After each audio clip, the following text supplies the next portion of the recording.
Olá, meu nome é Paula, esse é o Douglas, esse é o Wallace.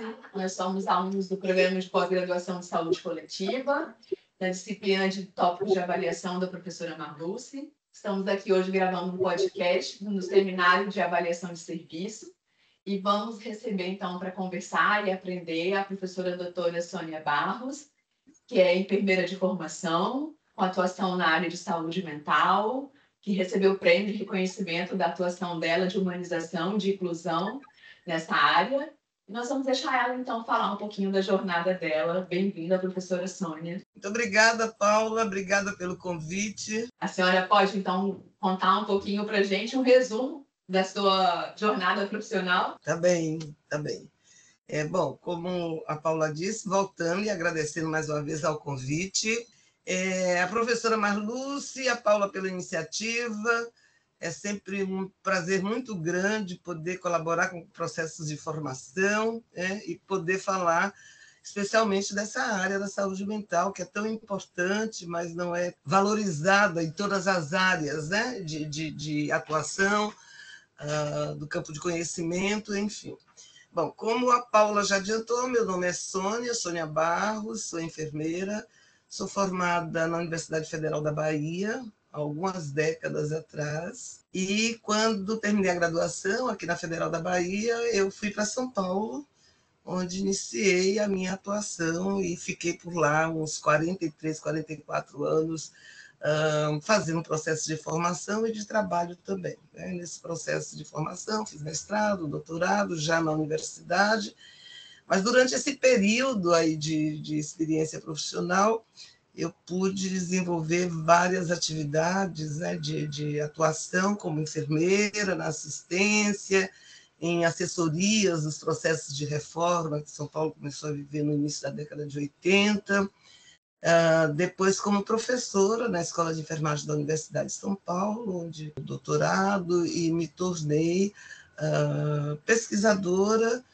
e também professora titular na área de conhecimento. Né? Então, me aposentei como professora titular da Escola de Enfermagem da Universidade de São Paulo, e durante esse período que eu estive na Escola de Enfermagem, além da questão do ensino, no ensino de graduação, ensino de pós-graduação, com o qual eu tenho um vínculo até hoje, pós-graduação, tenho orientando, eu pude viver também experiências de cuidado, porque quando a gente vai para o campo com os alunos, a gente também desenvolve o processo de cuidar como professor, e também na gestão. Né? Tive a oportunidade de estar no Ministério da Saúde em 2000 a 2002, depois na Secretaria de Estado da Saúde, como assessor de gabinete, e mais recentemente também no Ministério da Saúde, dirigindo o recém-criado Departamento de Saúde Mental, Álcool e Outras Drogas. Então, acho que sinteticamente é essa experiência, e a gente vai poder falar de cada pedaço desse na medida que vocês quiserem ouvir, e especialmente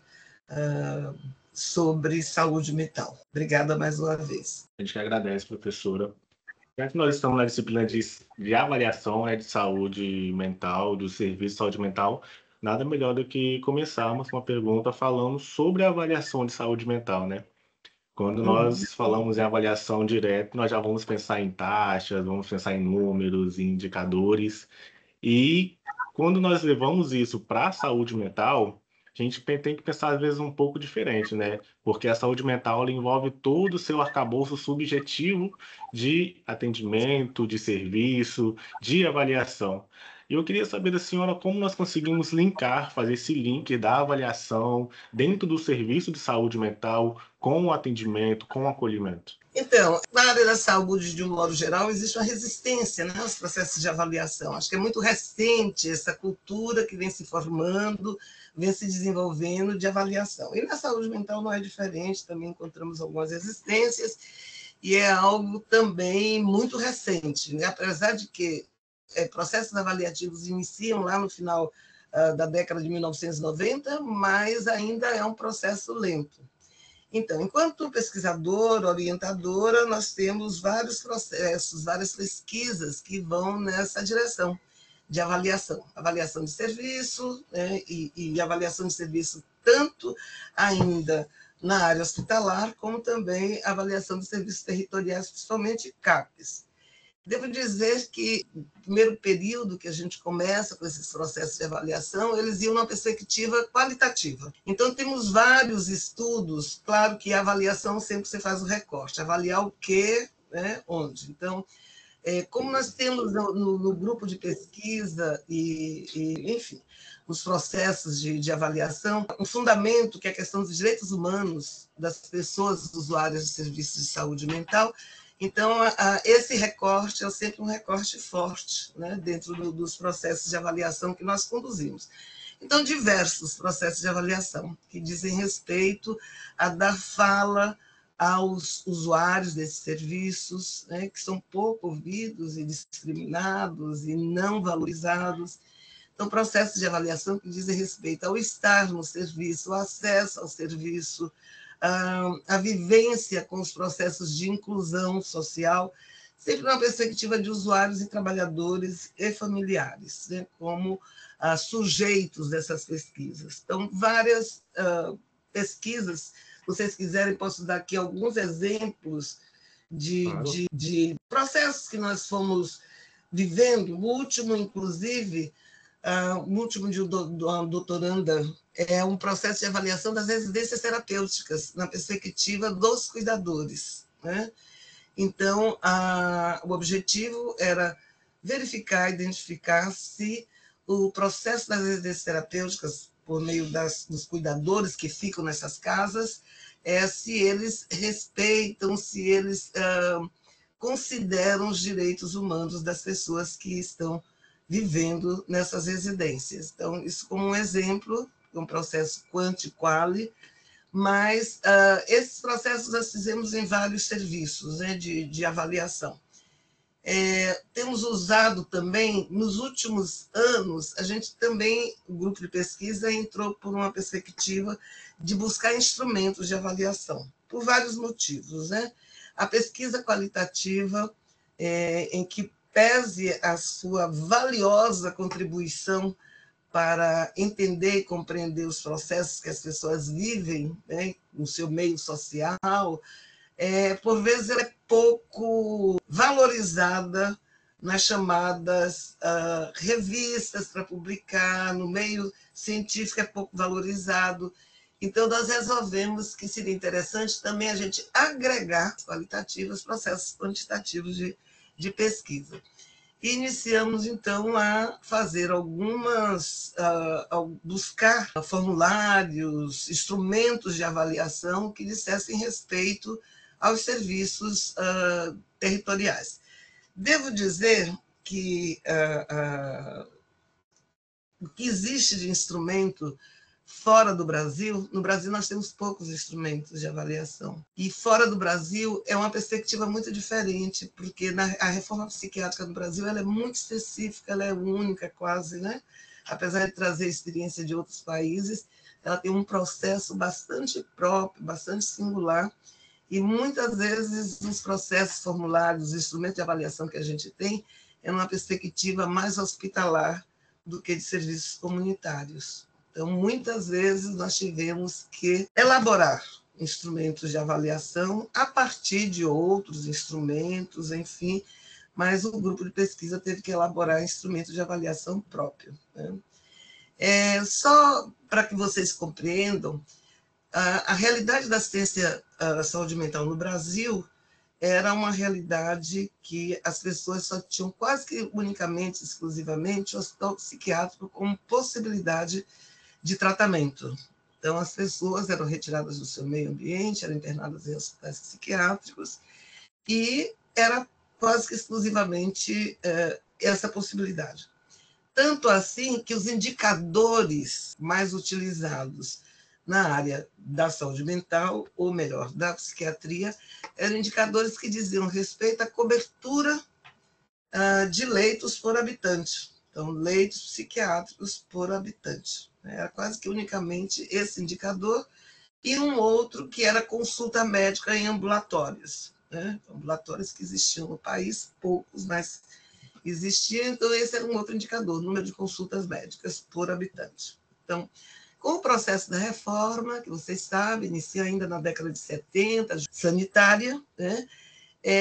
Isso vai mudando, porque vai se agregando novos serviços, né? Existe a denúncia de que o hospital psiquiátrico, além de sequestrar pessoas, não tratar, deixar as pessoas sem dignidade, sem direitos humanos, todo o processo de reforma vai criando novos serviços, né?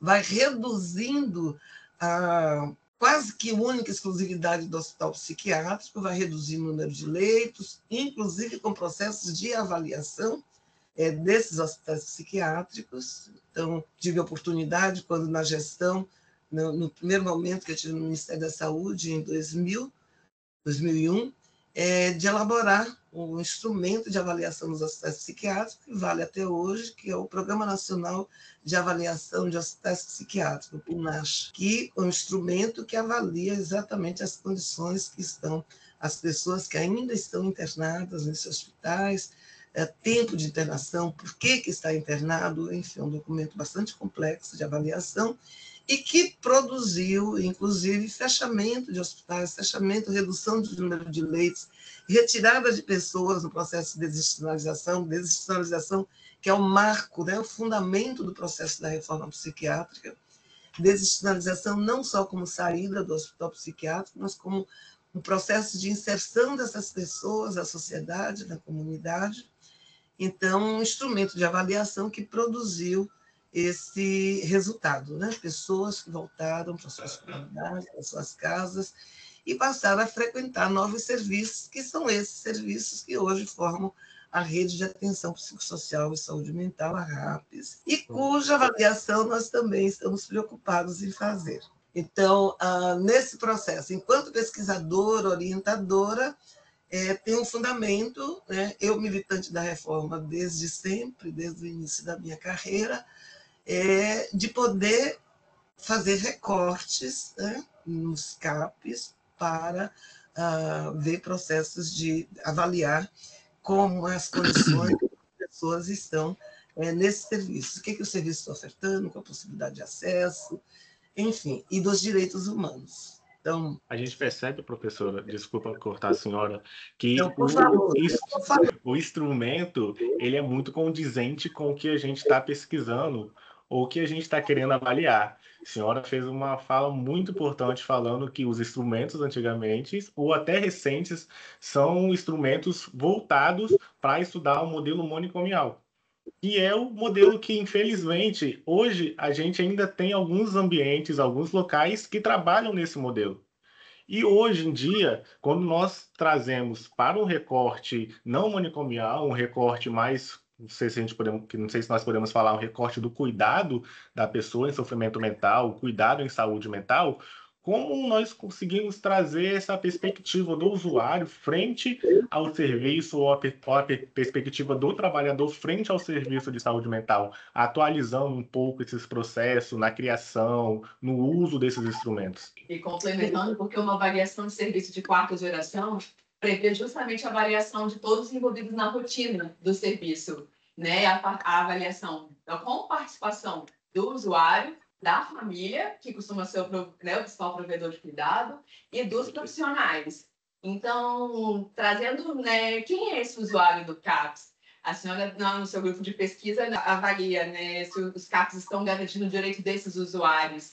Então, complementando aqui a fala do Douglas, como a senhora vê essa avaliação desse usuário do CAPS, né, essa especificidade da área de saúde mental, dessa família e desse profissional atuante na área de saúde mental dentro dos CAPs? Então, eu vou dar um exemplo, Douglas e Paula. Eu acho que tem um delay, tem um atraso no som. Vocês estão me acompanhando? Pode continuar. Estamos ouvindo tranquilamente. Tá bem. Então, vou dar um exemplo que é mais recente, uma pesquisa que nós fizemos, porque, assim, sempre nós temos, né, nos projetos de pesquisa, a questão do perfil, né? Do perfil do usuário é fundamental. Mas, por exemplo, na nossa preocupação dos direitos, entendendo que saúde mental é visceralmente influenciado pela questão dos determinantes sociais, né? Então, tem uma preocupação nossa também, de nossas pesquisas, a gente fazer esses recortes. Então, 2019, se não me engano, nós fizemos uma pesquisa do grupo de pesquisa, não foi de programa de pós-graduação, era uma pesquisa que foi do grupo de pesquisa, num CAPES infantil, e que nós fomos buscar a questão do uso do indicador raça-cor dentro do CAPES. Então, para isso, tivemos que identificar todas essas crianças e adolescentes que eram usuários do serviço, a partir do que estava identificado nos prontuários, o indicador raça-cor. Nós não podíamos fazer autodeclaração, porque tratava-se de crianças e adolescentes, que é super difícil de você conseguir entrevistar, tem uma questão de ética complexa, tal, mas a partir da informação que estava no prontuário, nós fomos identificar essas crianças, né, e adolescentes o indicador raça-cor, né, e vimos que a maioria dessas crianças e adolescentes eram declaradas pretas ou pardas, né? E aí fomos ver com os trabalhadores, também com um perfil traçado e identificado, o que se fazia com essa informação, né? E isso definiu uma outra pesquisa, que essa sim foi de uma doutoranda, né, que era para ver as pessoas, as mulheres responsáveis por essas crianças e adolescentes, a questão raça-cor, como é que ela se colocava, e que tipo de sofrimento essas mães ou responsáveis das crianças pretas e pardas recebiam de apoio e que influência tinham no modo de vida delas ter uma criança que, com sofrimento mental, então com discriminação por causa disso, e discriminada pelo indicador raça-cor. Então, qual o apoio, qual a vivência dessas mulheres responsáveis por essas crianças tinham em função desse indicador. Então, estou dando um exemplo de como foi uma pesquisa qualitativa, né? E que, é claro, a gente usa sempre o quanti-quali, porque com o perfil, algumas informações, algumas variáveis são quantificáveis, e outras foi uma análise qualitativa. Eu estou dando esse exemplo como a gente tenta, no processo de avaliação. O processo de avaliação ele não precisa ser frio, né? No sentido de numérico, sem considerar os determinantes sociais que as pessoas, em seu meio, em sua condição de vida, em seu modo de viver a vida, têm, né? Então, esse é um exemplo. Um outro exemplo que eu posso trazer para vocês, também é uma pesquisa recente, de uma doutoranda. A Organização Mundial de Saúde tem uma preocupação, né, fazer anos, claro, com a questão da discriminação que as pessoas com sofrimento mental vivem na sociedade e qual a garantia que essas pessoas têm dos direitos humanos. Então, a partir dessa preocupação e a partir também da publicação dos direitos das pessoas com deficiência, que inclui as pessoas com sofrimento mental, foi elaborado um instrumento pela Organização Mundial de Saúde, que é o Quality Right, né? Então, um instrumento que vê grande, ele é poderoso, né? Nesse sentido de abarcar todas as janelas possíveis de violência em relação aos direitos humanos. Então, o Quality Right é um instrumento que a Organização Mundial de Saúde vem utilizando no mundo. Aqui no Brasil, ele foi traduzido pelo Ministério da Saúde em 2014, mas nós não tivemos ainda um uso completo de todas as etapas que o instrumento original Quality Right traz. Tivemos algumas pesquisas que foram feitas usando ou um padrão somente, ou com uma parte da população, porque o instrumento ele vê usuário, familiar, trabalhador, né? E requer uma série de etapas que é bastante complexa mesmo. E essa nossa orientanda, a doutoranda, ela fez ele completo num único serviço de saúde mental e tem resultados bastante importantes, né? Que nos faz ver necessidades de fazer adaptação cultural do instrumento, realmente, até porque isso, a realidade na Europa e mesmo nos países onde a Organização Mundial de Saúde tem implementado o Quality Right, eles têm uma vivência mais hospitalar. Então, o questionário o formulário tem esse viés na perspectiva mais hospitalar. E nós aqui estamos aplicando serviços comunitários. Então, é preciso fazer uma certa adaptação. E uma outra questão é que eles não trabalham com score, eles trabalham com consenso, né? E para alguns estudos, principalmente estudos que na área de programa de pós-graduação, a gente precisa de resultados mais rápidos, vamos dizer assim, a necessidade de criar score para os resultados. Então, estou dando 2 exemplos de como, numa perspectiva qualitativa, você abarca determinantes sociais, mas não pesquisa quantitativa, desse instrumento Quality Writing, que é super importante, a gente também pode chegar a resultados bastante importantes para pensar a qualidade do serviço, né? A garantia que o serviço, através de suas ações, sua equipe, produz para as pessoas e a vivência que essas pessoas têm desses processos, né?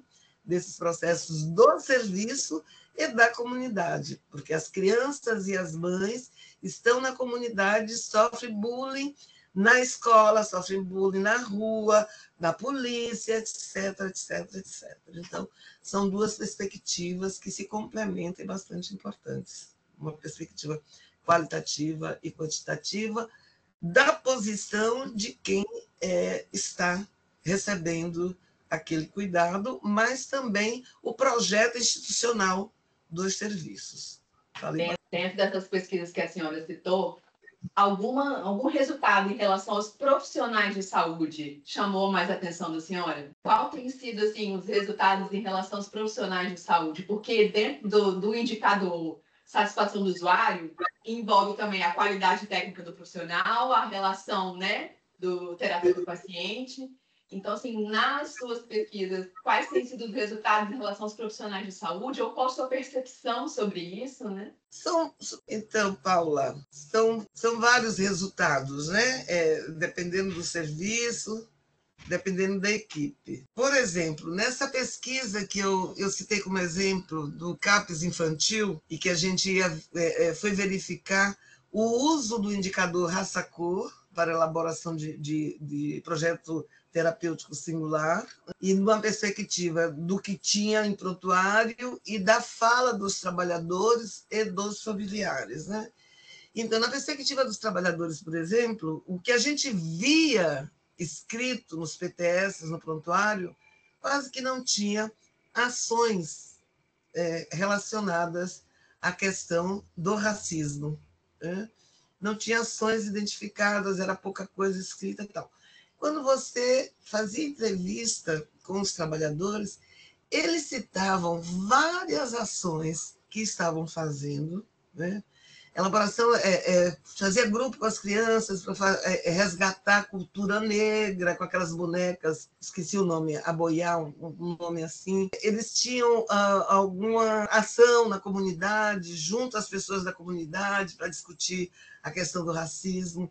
Eles tinham no próprio serviço, nesse resgate da cultura negra, de levar as crianças para eventos culturais relacionados à negritude. Eles comemoravam o Dia da Consciência Negra. Eles tinham várias ações que não estavam reportadas como ação de cuidado, né? E não tinha qualquer resistência a fazer isto, né? E tinha uma compreensão do racismo. Então, este é um exemplo, né, em relação aos trabalhadores. Quando você vai no Quality Writing, o outro exemplo que eu dei, também o resultado dos trabalhadores é que existe muito engajamento, né, por parte de alguns trabalhadores e existe muito desconhecimento por parte de outros trabalhadores. Desconhecimento mesmo em relação à questão dos direitos, a questão do que é saúde mental, em relação à questão dos determinantes, enfim, né? O que nos leva a discutir os processos de formação que nós temos hoje na área da saúde, né? Que ainda é hegemonicamente médico-biológico, não aporta uma outra possibilidade de intervenção, de compreensão do processo de saúde e doença mental, nem de compreensão que é esse sujeito social. Então, os 2 exemplos nos reportam sempre a questão da formação e a necessária revisão desses processos de formação, né? É claro que nós temos, enfim, outros exemplos, mesmo, por exemplo, aquele que eu citei, que uma última orientanda que defendeu, das cuidadoras das residências terapêuticas. Esse foi um exemplo que nós procuramos, no Brasil, instrumentos de avaliação de residências terapêuticas, em qualquer perspectiva, nós não achamos. Achamos um instrumento, um autor na Inglaterra, que se recusou a ceder, né? Então, nós tivemos que elaborar um instrumento de avaliação a partir, inclusive, do Quality Right, desse instrumento da Organização Mundial de Saúde. E é muito interessante porque que a gente identifica muita boa vontade, mas boa vontade fundamentada no senso comum, né?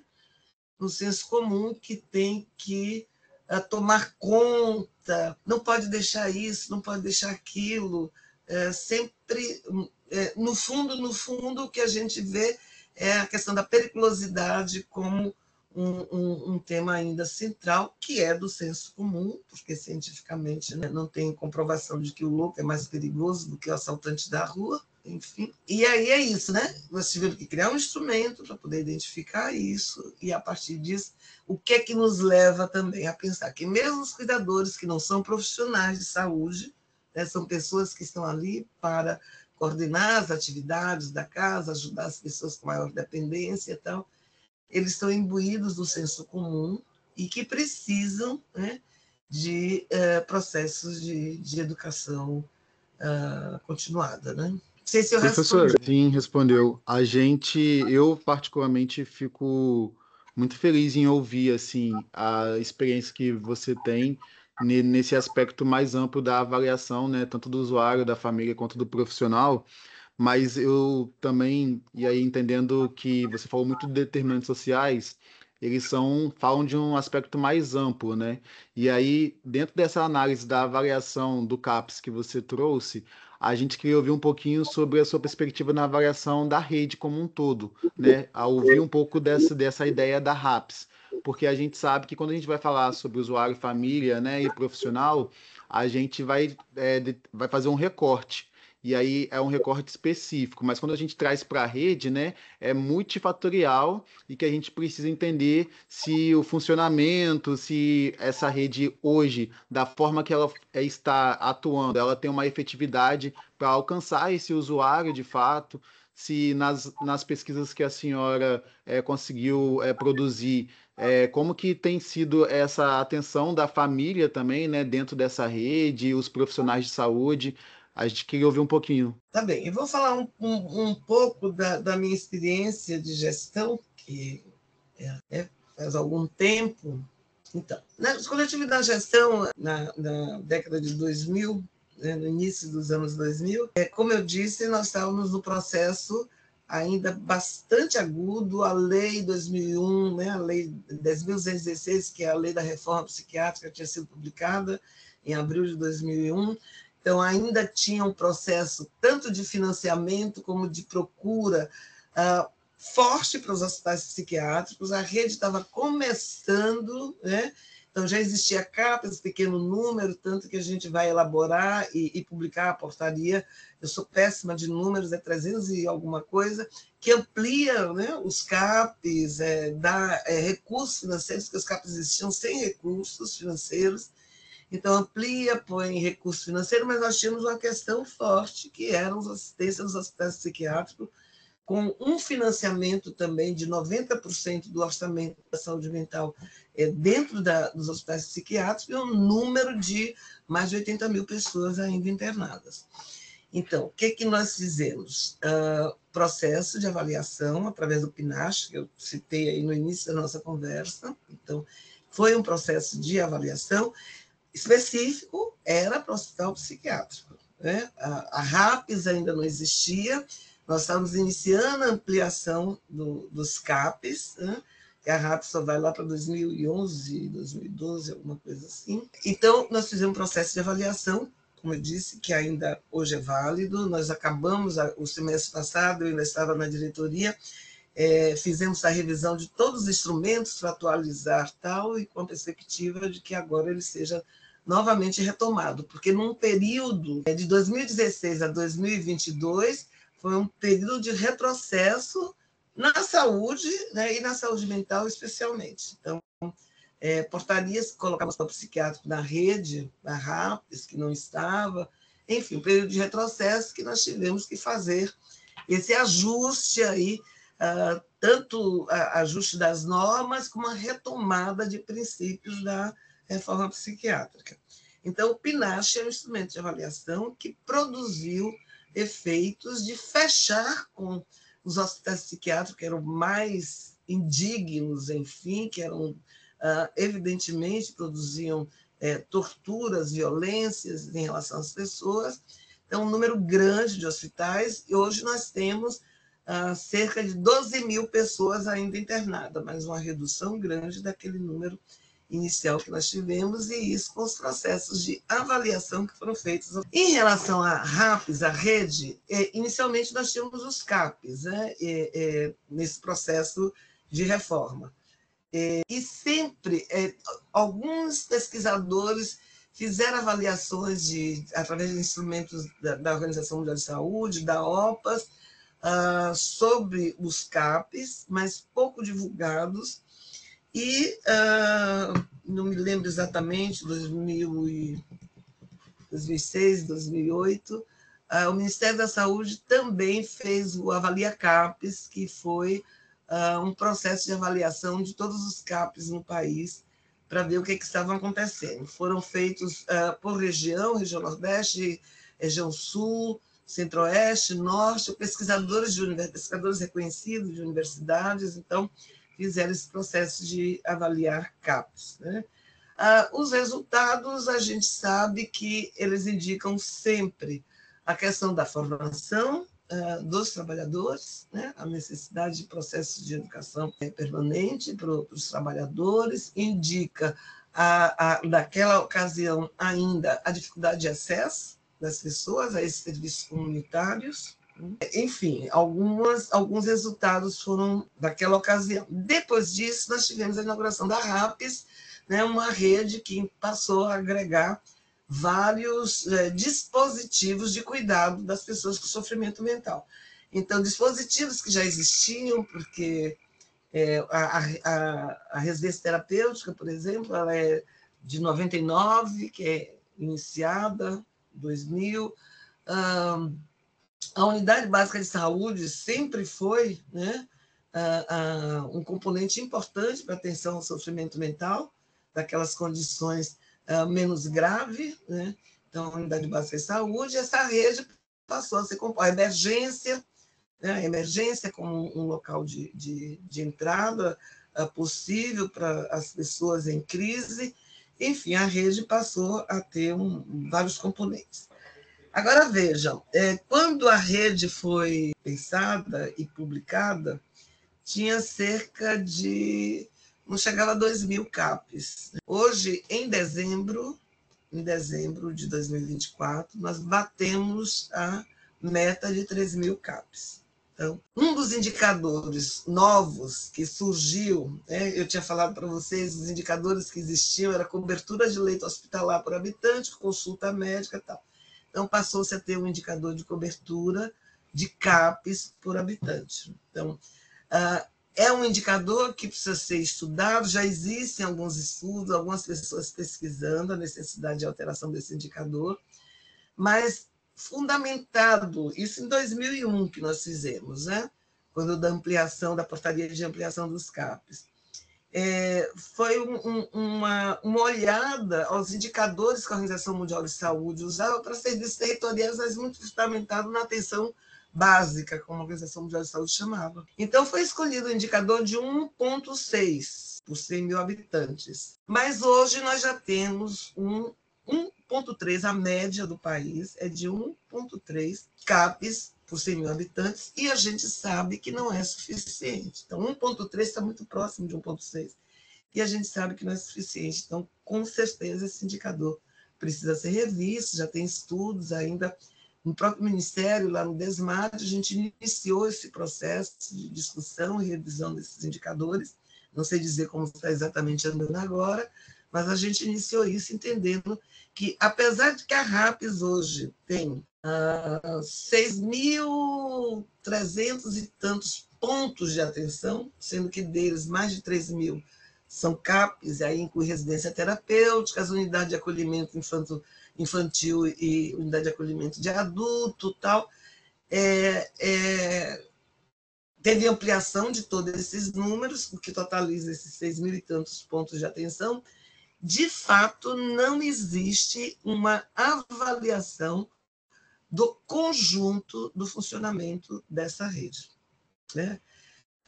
Existe uma preocupação, o Ministério da Saúde, inclusive, financiou alguns projetos de pesquisa.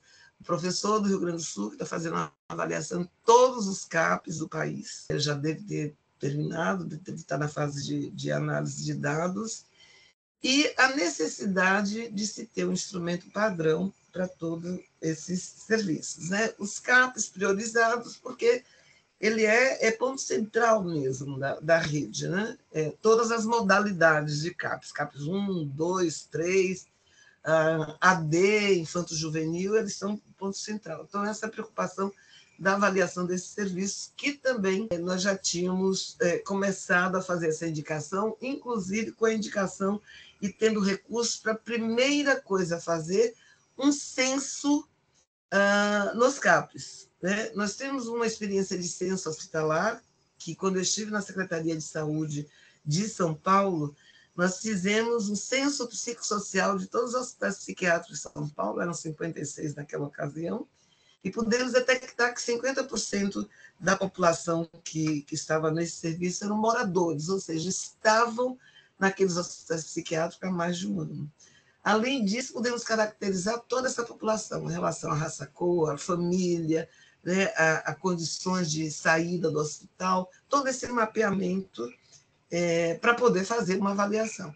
Os CAPs também precisam fazer isso, ter um censo, quem são as pessoas, quem são esses trabalhadores no seu conjunto, não as experiências pontuais que nós temos, né? Mas no seu conjunto, quem são esses trabalhadores, quem são esses usuários, né? Para, então, também ter um instrumento mais afinado de avaliação de serviço. Ele atende à necessidade dessas pessoas, e a gente precisa saber quem são essas pessoas. Então, de fato, nós ainda não temos esse instrumento de avaliação que estava em processo de andar.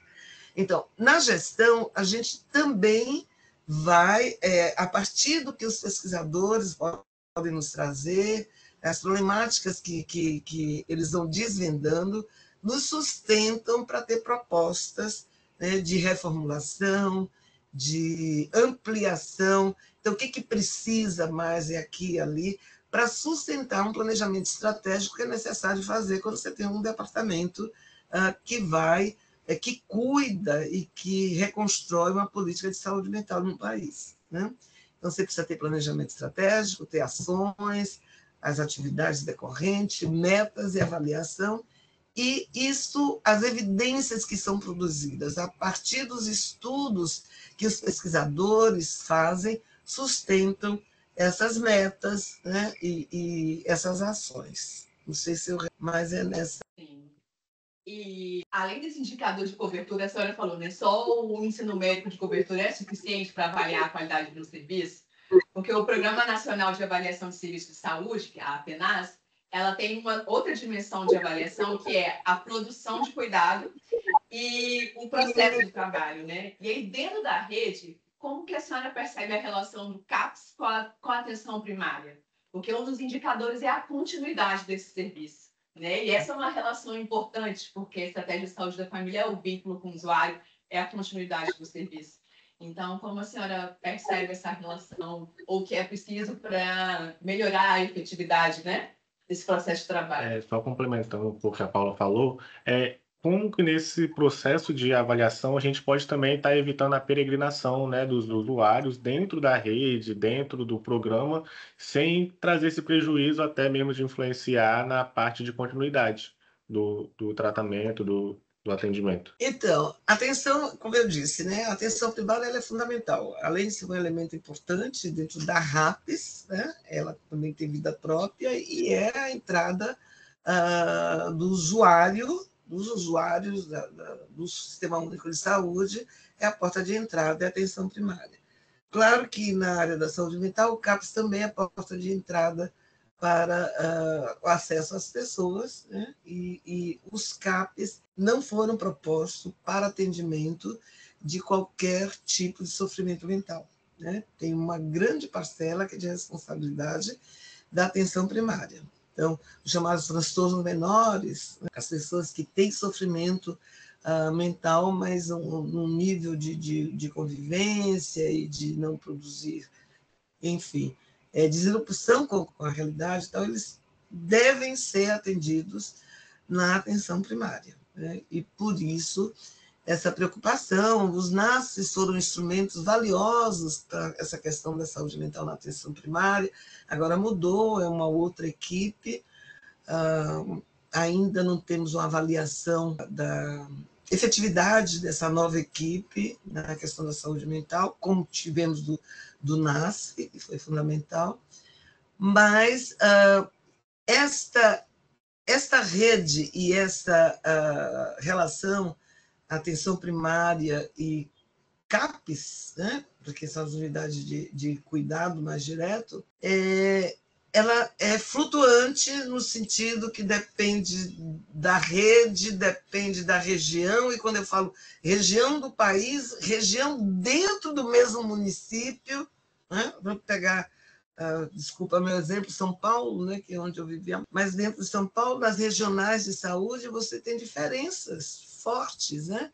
Uma rede que funciona super integrada, CAPES, Unidade Básica de Saúde, que faz a sua equipe, faz supervisão, faz atendimento da residência terapêutica e da unidade, das pessoas que estão na unidade de acolhimento, ou seja, existe toda uma integração, uma comunicação forte. Em algumas outras redes, isso não funciona do mesmo jeito, é mais esporádico, é mais situações de conflito, é que as pessoas conversam, enfim, tem uma mudança dependendo, enfim, do local, e tem regiões que é isso, né? Tem, o CAPES até agora, o CAPES CAPES 1 é para cidades com até 15 mil habitantes. Então, tem cidades, e a maioria dos municípios não atendem esse critério, 2.000 municípios não atendem esse critério, então não tem CAPES. Então, a saúde mental é responsabilidade da atenção primária, né? Isso, volto a dizer, isso funciona muito bem em alguns lugares, em outros nem tanto. E aí vem sempre as mesmas questões. Enquanto eu estive agora no Ministério da Saúde, a gente discutiu intensamente com a atenção primária, fizemos várias proposições de trabalho conjunto e tal. É uma dificuldade que existe há 40 anos, né, que continua existindo, ela muda um pouco, acho que avançou, mas ainda nós temos vácuos, nós temos buracos, né, que precisam ser preenchidos. Então, a gente sempre fala da necessidade de, mais uma vez, não só a questão da formação, né, a formação do profissional, mas também a necessidade contínua de educação permanente. Em situações de crise, por exemplo, Rio Grande do Sul, né, enchente do ano passado, do Rio Grande do Sul, e que, assim, CAPES perderam suas casas, né, físicas, unidades básicas de saúde perderam, e as equipes tiveram que, num distrito sanitário, se apoiar, reunir e trabalhar junto. Então, isso rendeu para trabalhos conjuntos e processos de educação permanente também conjuntos. Então, numa situação de crise, emergiu possibilidade de trabalho conjunto e permanente. Porque é isso, né? Na crise, as pessoas perceberam da necessidade do trabalho conjunto.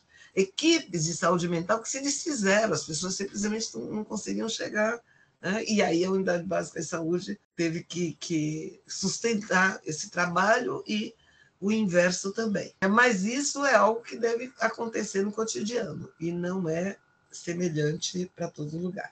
Uma coisa que a gente acha fundamental, que era uma avaliação que nós fazíamos enquanto eu estava no Ministério da Saúde, é a questão do prontuário único. E nós trabalhamos nisso, fizemos toda uma revisão do prontuário único, que já existe na atenção primária, a maioria dos municípios já adotou o prontuário único na atenção primária, e nós solicitamos a inclusão dos serviços de saúde mental na perspectiva do prontuário único. Então, foi feita a revisão, tinha sido encaminhado para a direção, a Secretaria de Assistência à Saúde, era uma coisa de ter recursos, porque precisava modificar o instrumento na sua matriz, né, na sua sede, enfim, para incluir algumas coisas de saúde mental, mas a gente acha que o prontuário único, atenção primária, CAPES e tal, vai, com certeza, facilitar muito essa interlocução e o conhecimento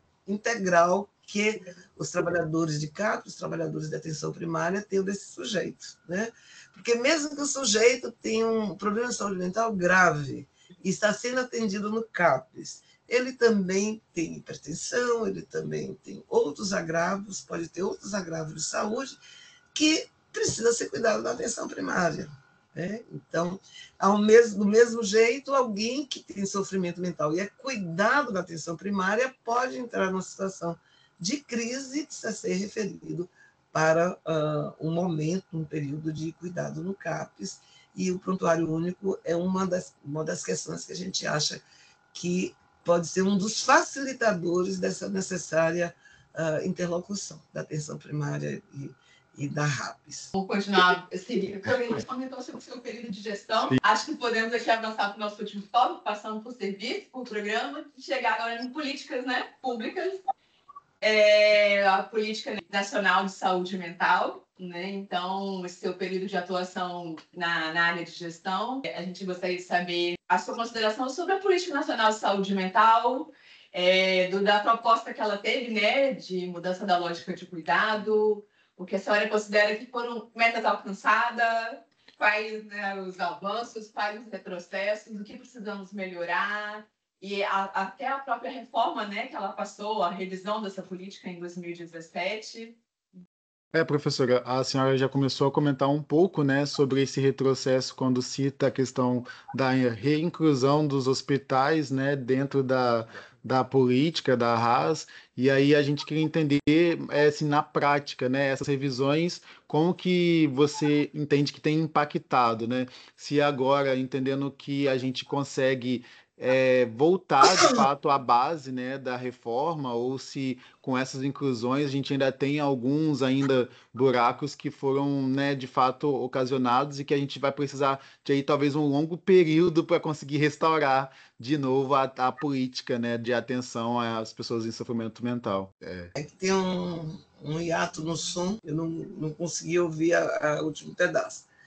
Mas esse é uma conversa longa, Bom, acho que é importante dizer que o processo da reforma psiquiátrica começa ainda na década de 80, que as primeiras denúncias, década de 70, mas 80 começa a se formalizar essa associação e esses fóruns, esses coletivos que vão levando o processo da reforma em frente. Acho que é importante dizer que composto por trabalhadores, familiares e usuários, né, desde suas primeiras formulações, passando pelas conferências de saúde mental e formalizando isso na Lei 10.216 de 2001.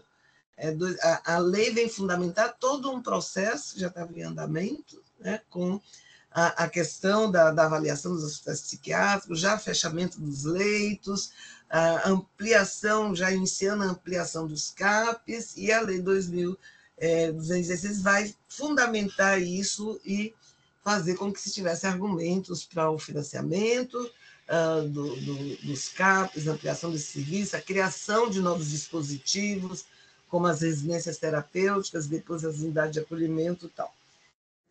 O que acontece? Esse processo, né, em andamento e de conquistas, né, graças a gestões, primeiro aos coletivos, né, aos grupos as associações de familiares, usuários, trabalhadores que faziam suas reivindicações, faziam suas propostas, e as gestões progressistas que nós fomos tendo no Ministério da Saúde, né, com os coordenadores, o Domingos Sávio, que foi uma figura fundamental, e depois todos os outros que o seguiram.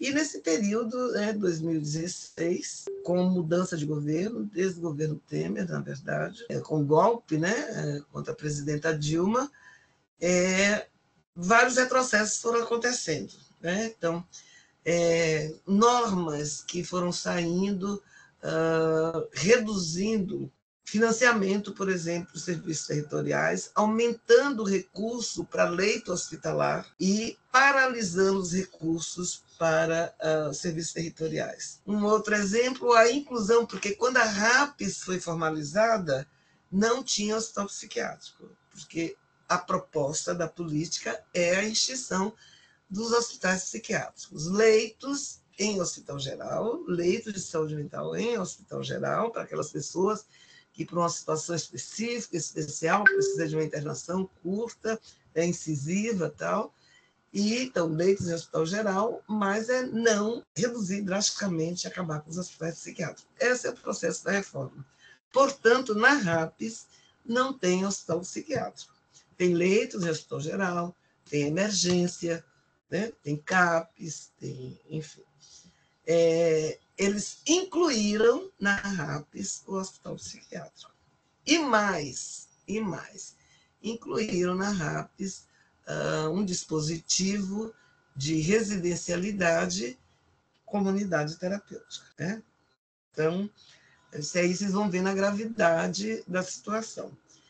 E voltaram com propostas, por exemplo, de compra de aparelhos de eletrochoque, para o Ministério da Saúde financiar, compra enfim, desses equipamentos, uma tentativa de submissão de equipes à autoridade médica, normas e portarias. E quando mudou este governo, e que foi criado o Departamento de Saúde Mental, e eu fui convidado, então, para assumir esse departamento, quando eu cheguei no Ministério da Saúde, além do número de pessoas, que era mínimo, 5 técnicos e tal, nós tínhamos a seguinte situação: o cadastramento que os municípios fazem, pedindo abertura de CAPS, abertura de residência terapêutica e tal, fechado. Os municípios não podiam acessar o sistema para solicitar serviços territoriais. Aqueles que já haviam pedido estavam numa fila de espera que não era para ser avaliação, né? Então, era... abrindo alguma coisa aqui na tela. Não era para ter avaliação. Então, tinham mais de 1.000 solicitações paradas, esperando. A única coisa que se credenciava, se cadastrava, era uma equipe que eles criaram também, uma equipe territorial muito semelhante a ambulatórios, né, que tinha uma função ambulatorial. Isso era o que se cadastrava. Os outros serviços, CAPS, residência terapêutica, unidade de acolhimento, não se fazia o cadastro. Então, nós tínhamos que retomar toda essa política, afastar o entulho autoritário, né? Então, quando nós assumimos o Ministério, nós tínhamos três metas com urgência dentro do planejamento estratégico. Ampliação da rede de serviços comunitários, e para isso era preciso reabrir o sistema, era preciso avaliar os pedidos existentes, né? Abrir a fila, enfim. 2, rever a questão do financiamento, que os serviços estavam sem financiamento, com financiamento parado há década.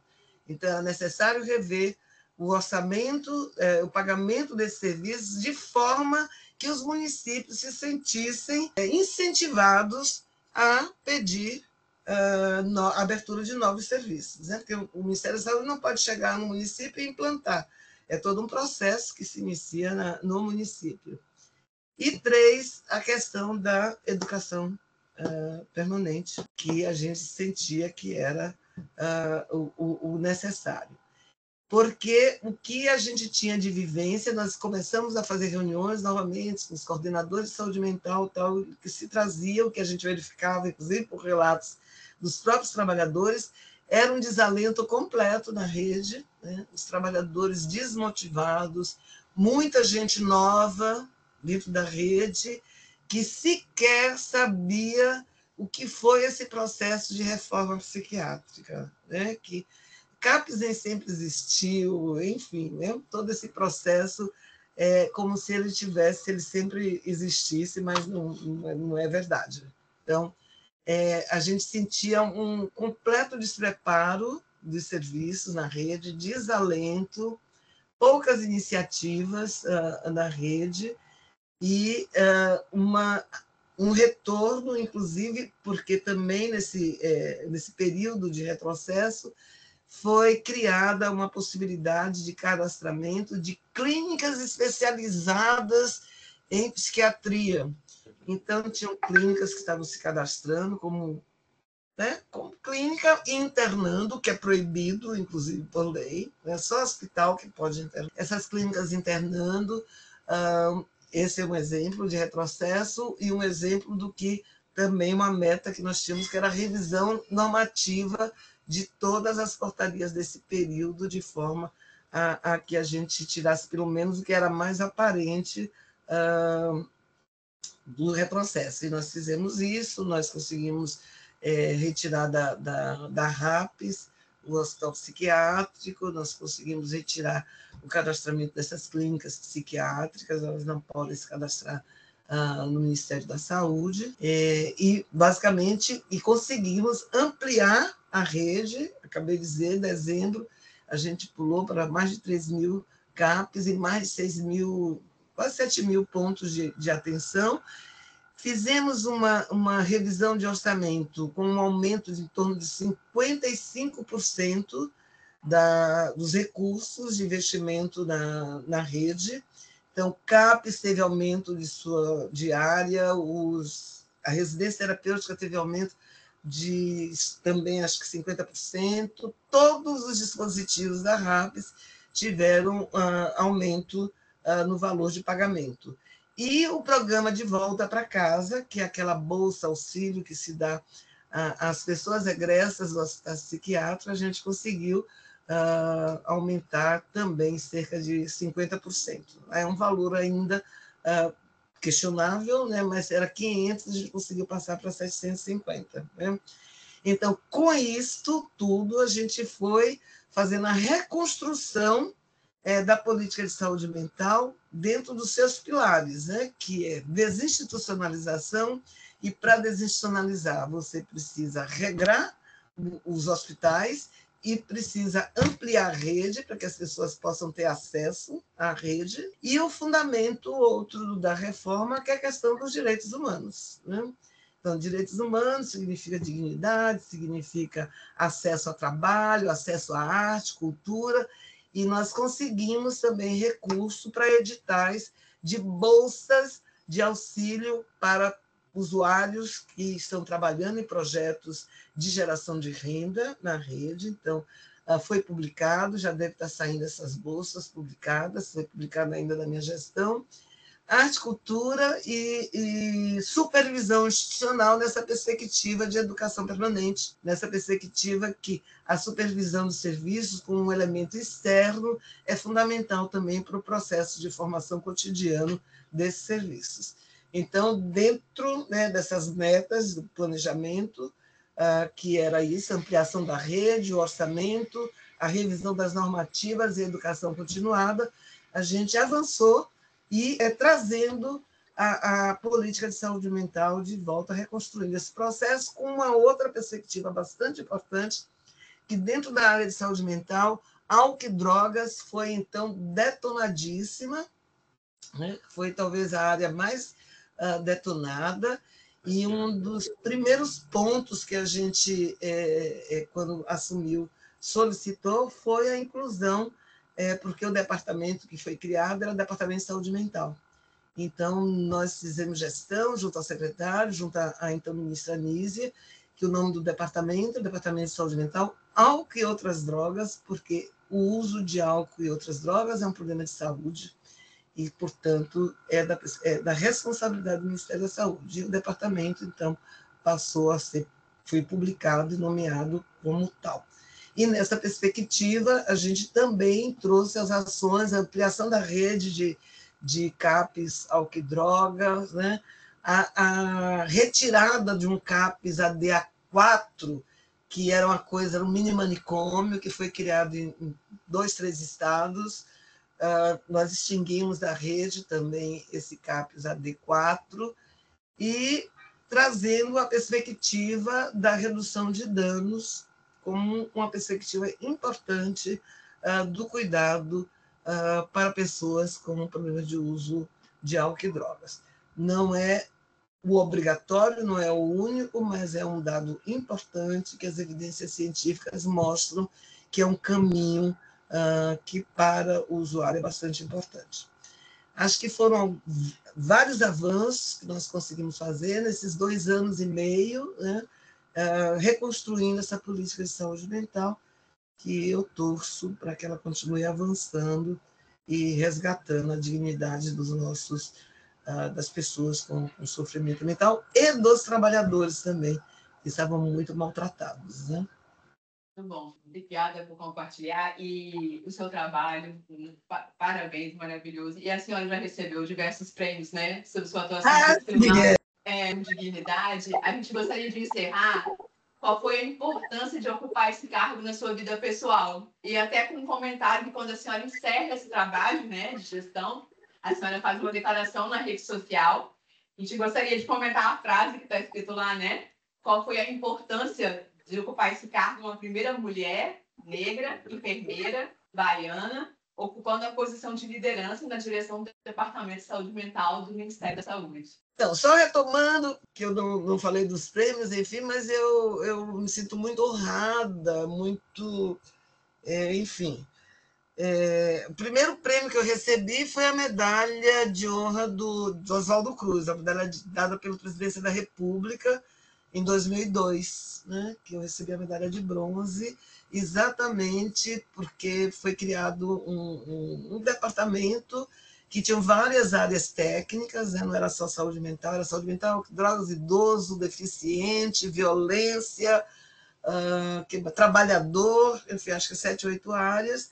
E na organização e na produção desse departamento, acho que nós conseguimos políticas, né? Publicamos as primeiras políticas de saúde do idoso, do deficiente, colocamos na rede a questão da violência como é que se diz aquela coisa que é obrigatória, né? Denúncia obrigatória, se você vê, enfim, mas um conjunto de ações dessas áreas que fez com que eu recebesse esse prêmio da Presidência da República, que muito me honra. E em 2022 eu fui indicada por 2 partidos, o PSOL e o PT, para receber o prêmio Anísio da Silveira, né? Que também um orgulho, enfim, de poder receber esse prêmio e essas coisas que eu carrego na vida, né? Além das coisas mais pessoais, das homenagens, você sai de um lugar, é homenageado aqui, uma placa, eu estou vendo aqui uma série de plaquinhas aqui em frente da minha estante,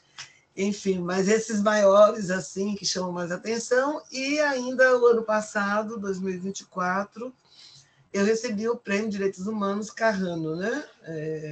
São Paulo, que é um prêmio de direitos humanos, com aquela figura histórica, e que também muito me honra. Esses 3 maiores prêmios, enfim, muito me honram. Né? E essa coisa, né, de que eu falei naquela aquele meu escrito de despedida, algo que vai nesse caminho, que eu tenho falado, né, que acho que eu recebi esse convite pelo fato, tenho uma experiência, milito na área da reforma há 50 anos, enfim, acompanhei todo esse processo de construção e não só acompanhei, como intervi nesse processo de construção da política da reforma psiquiátrica. Então, existe um reconhecimento por essa carreira, né, que se deu nos vários âmbitos de assistência, de ensino, de pesquisa e de gestão. Então, um reconhecimento por isso e também por ser um nome que tinha aceitação nos grupos, né? Na saúde mental também existem proposições diferentes, grupos diferentes, associações diferentes, lideradas de um jeito ou de outro jeito, por vezes embates, né? E naquela ocasião, o meu nome era um nome que agregava, né? Então, acho que isso é importante para a escolha da ministra, mas, como eu digo, para a ministra Nízia, era muito importante o fato de eu ser enfermeira, mulher, negra, e aí agrega ser nordestina, etc, etc. E isso fez, acho que teve um peso também na escolha dela, né? O que, na verdade, assim, para além de entender a minha experiência, reconhecer a minha experiência, o meu mérito, né, dado aí pelos prêmios, inclusive, também é um motivo de orgulho, né, de ser um exemplo de possibilidades por ser mulher, negra enfermeira, e ocupar a primeira diretoria do Departamento de Saúde Mental, algo que outras, porque não era só mais a coordenação, onde nós tínhamos a predominância de homens, brancos, médicos, e que volta agora, né, a ser novamente homem, branco, médico, mas, né, essa perspectiva muito me honra, enfim. É claro que para a vida profissional é sempre uma experiência, quer dizer, uma grande experiência você poder construir um departamento, né, construir um departamento dentro da estrutura do Ministério da Saúde, numa perspectiva orçamentária nada favorável, né? Porque os orçamentos, tem a PEC, que nós pegamos em 2023, ainda com o resultado daquela PEC 92, né? que tirou fundos da saúde, com orçamento fechado, com dificuldades, enfim. Estruturar um departamento, o departamento é estruturado, tem estrutura administrativa, tem interlocução dentro do Ministério, tem interlocução com outros ministérios, que a gente foi fazendo nesse percurso, né, com os ministérios que a gente tem trabalhos conjuntos. Então, estruturar um departamento é uma experiência muito importante e poder intervir diretamente na política de saúde mental, né? Poder, nessa situação quase que caótica que estava, você poder erigir, colocar de pé, ter perspectiva, retomar e criar novas perspectivas. Nós criamos o financiamento dos centros de convivência, né, que é um dispositivo que está na RAPES, mas que nunca teve financiamento do Ministério da Saúde. A gente fez uma condução importante, inclusive com o secretário de Saúde, com a tripartite, para aprovação dessa portaria, e hoje nós temos o Centro de Convivência com financiamento dentro da RAPES, o que possibilita sua expansão e uma verdadeira ação junto aos usuários de saúde mental e às pessoas da comunidade, porque o Centro de Convivência é isso, é um centro de convivência, não é um dispositivo específico para pessoas com problemas de saúde mental. Então, esses avanços, né, que estavam todos nos nossos sonhos, nas nossas expectativas, muito me orgulha, muito me honra de saber que eu pude liderar e contribuir para isso. Tive assessores espetaculares que muito me ajudaram, que foram companheiros, né, assessores das diretos e a equipe também. Então, o que produz também, devo dizer, né, todo esse processo, inclusive depois da mudança, com a saída da ministra Nízia, todas as mudanças que foram acontecendo no Ministério da Saúde, também produz, como é que eu diria, vou falar a palavra mais comum, estresse, né? Também produz estresse, também produz dificuldades, também produz enfrentamentos cotidianos, né? Que também produz adoecimento, né? Isso a gente precisa dizer. Não são só louros, também tem uma batalha cotidiana para fazer as coisas acontecer. Então, mas o resultado é muito positivo, mas essa experiência profissional na vida e esse reconhecimento que eu pude ter também, e isso que acumula pessoalmente, né? No meu exercício de viver a vida, no modo de andar a vida, nos aprendizados que a gente vai fazendo, profissional e pessoal, né? Então, um exemplo é poder estar aqui com vocês hoje e poder fazer essa troca. A mesma coisa. As construções que a gente vai fazendo ao longo da nossa jornada, né? De vida e de trabalho. E para nós foi uma honra poder aprender e conversar com a senhora. Agradecer a sua participação aqui no nosso podcast, no nosso seminário, né, de avaliação de serviço. Contribuiu muito, esclareceu, trouxe aí resultados importantes, né? A gente queria agradecer, então, a sua participação. É uma honra, ficaria horas aqui escutando a senhora falando, ainda mais por quem a senhora representa, o que a senhora representa dentro do estudo da saúde mental. Não é apenas uma pessoa que chegou e fez um trabalho na saúde mental, não, é uma pessoa que participou da construção da saúde mental no Brasil. A senhora esteve, recentemente, acabou de sair de um cargo de gestão de liderança, sendo quem a senhora é, representando o que a senhora representa. Para nós é uma honra estar ouvindo um pouco dessa história aqui e contribuir um pouco para a nossa disciplina de avaliação de saúde mental. Professor, eu queria agradecer também. Eu acho que essa experiência dessa troca, ela amplia não só o nosso conhecimento, mas o nosso horizonte sobre possibilidades, né? Eu acho que quem vem da onde a gente vem sabe por onde a gente passou, né? Então, ver a senhora como referência a nível nacional e que participou de toda essa construção da política nos dá a luz que o horizonte ele é possível de ser alcançado, né? E que não é fácil, mas que a muitas mãos dá certo, assim. Então, assim como o Douglas falou também, eu acho que eu repito que eu também ficaria muito tempo assim nesse debate, porque eu acho que é muito rico a experiência que você tem tanto na gestão quanto na pesquisa, né? E passando por essa área da avaliação da assistência. Então, a sua experiência, ela perpassa os 3 espaços, assim, né? Muito importante. Então, acho que é agradecer a sua participação, a sua disponibilidade por essa troca mesmo. Eu que agradeço, jovens, viu? Muito boa sorte para vocês. Espero que a gente se encontre brevemente e estou à disposição. João, obrigada também, que você está aí pelo fundo gravando. Prazer, professora. Todo meu. Muito obrigada, gente. Até uma próxima. Obrigado.